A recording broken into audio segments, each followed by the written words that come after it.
大家好，我是周弟。很多人都私下询问我现在的钱币行情都这么高了，还怎么买币啊？以前买得起 UNC 的，现在只能买 AU， 自我降低一个买币的标准，或是在这种高价位行情下，真的买不下去的老藏家就会更舍不得卖币了。我们就随便聊聊，在这种行情下，我还怎么买币吧。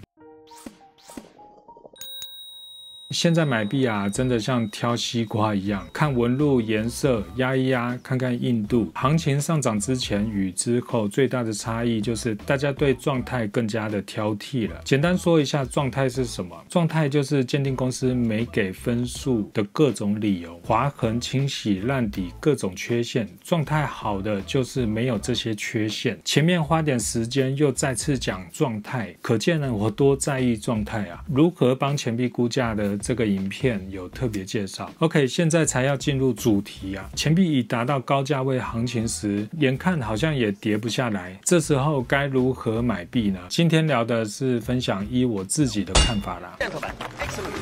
Snow sports accidents can have unpleasant consequences. Be careful on the. 看重状态呢，大于品相。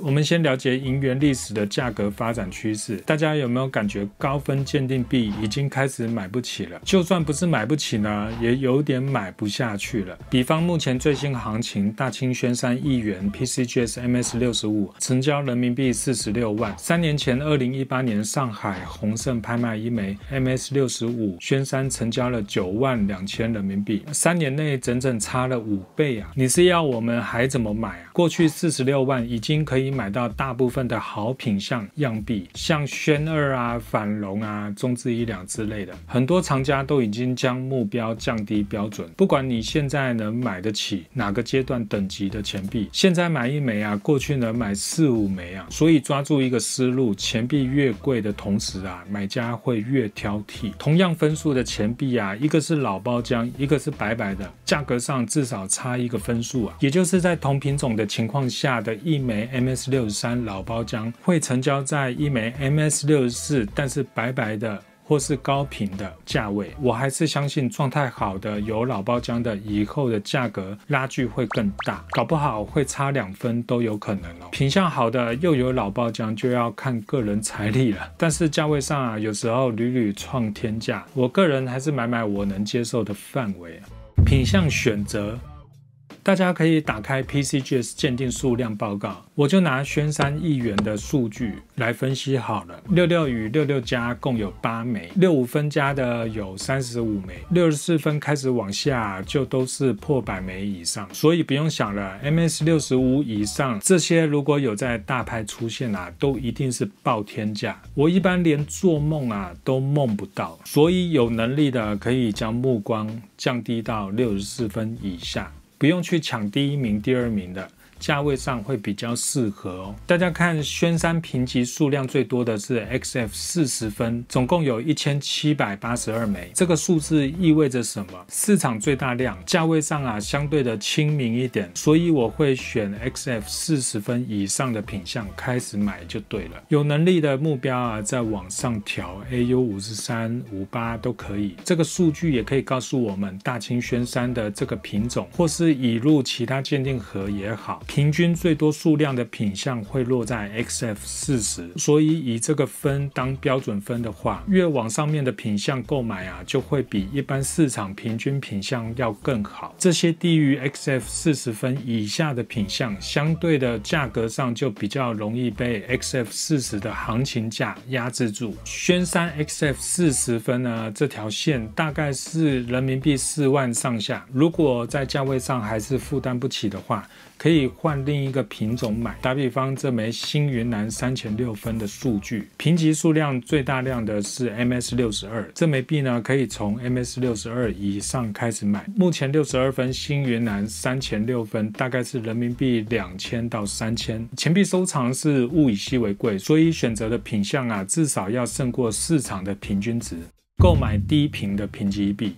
购买评级分数啊较严格的币，比方62分啊，但有机会是63分的币，累积起来啊，当你将来要卖的时候啊，全部再带盒重评一次。如果你眼光够好啊，有很大的几率加分哦。相对的，你如果只看分数买币啊，很有可能买到一些高评的币，这些币呢就是被不断的重评再重评，最后运气好冲到好分数，然后卖一个好价格，最后是你买的。再说一个状况好了，20年后的 PCGS 落寞了，换成了另一家鉴定公司当龙头，或者呢 PCGS 与另一家合并了，或是 PCGS 的下一代接班人呢信用破产，导致市场只认可另一家新的鉴定公司。这时啊，大家又要大量的去交叉换核鉴定，这时手上的低频的钱币啊，肯定是能保持原分或者更出色的分数哦。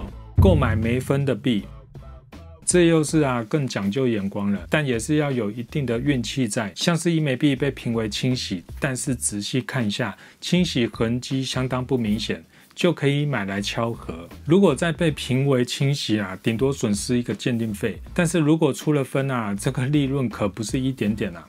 正常流通痕迹，我自己个人啊，喜欢流通痕迹较为自然的，比方伤痕分布是62，原光就应该有62的钻光，正面背面呢伤痕品相比较一致的。我也不太喜欢有重伤的，因为这个重伤呢也有几率被鉴定公司定义为 scratch， 甚至是戳记啊。不夸张的是，我过去买了一枚钱币，在龙的身上有一个 L 型的钱庄戳记，你说哪一个伤痕是直角的 L 型啊？刚好埋藏在龙鳞当中，关键是还出了分啊。虽然评了分，但心里总是觉得不舒服。盒子如果坏了，钱币掉出来了，再次送评还能有分吗？或者是当你要卖的时候，下一个买家会不会也很在意这个 L 型伤痕？反正买个币呢，各种的不舒服就算了吧。大开门一眼真的。说实话，上次介绍的那枚湖北币啊，很多人私讯找我买，我一直婉拒啊，主要是我觉得这种不是一眼真的币，我也不推荐你们买，要买就要买远远看就能确定是真的。你可能会问，为什么有大开门与不开门？因为很多币呢都被洗过了，又快速养包浆，各种的人为操作的痕迹，但是很多开门的币呢却是天然流通没动过的状态，保持着天然的老包浆颜色，这样的币就感觉身上染的不是包浆啊，而是一个天然的鉴定盒一样，鉴不鉴定呢都无所谓，裸币也能卖高价的感觉。包浆颜色的要求啊，各厂的拍卖公司图录啊，一翻开80%以上都是银白色的，有点老包浆的呢都能拍好价，所以现在世道啊，我已不再要求包不包浆了，当然有最好啦，只要不要有清洗痕迹或者是烂底，我一般呢都能接受。而且啊，在这个行情下还要追求完美的包浆啊，真的是追不下去啊。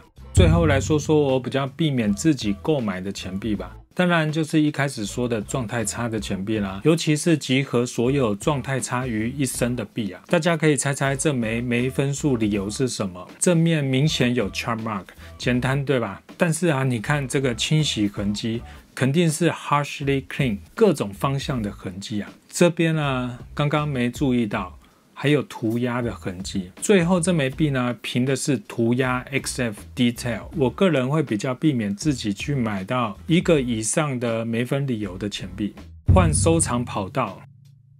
也有不少人呢，过去银元已经收藏不错了，现在中国银元大涨后啊，而改变收藏方向，改收外国银元，或是啊，当代金银币的价格已经跌了很多了，也是不错的选择，或者改玩中国纸币。同元都是不错的选择哦。好的，大家也可以留言讨论看看，在这个行情趋势下，你们还怎么买币呢？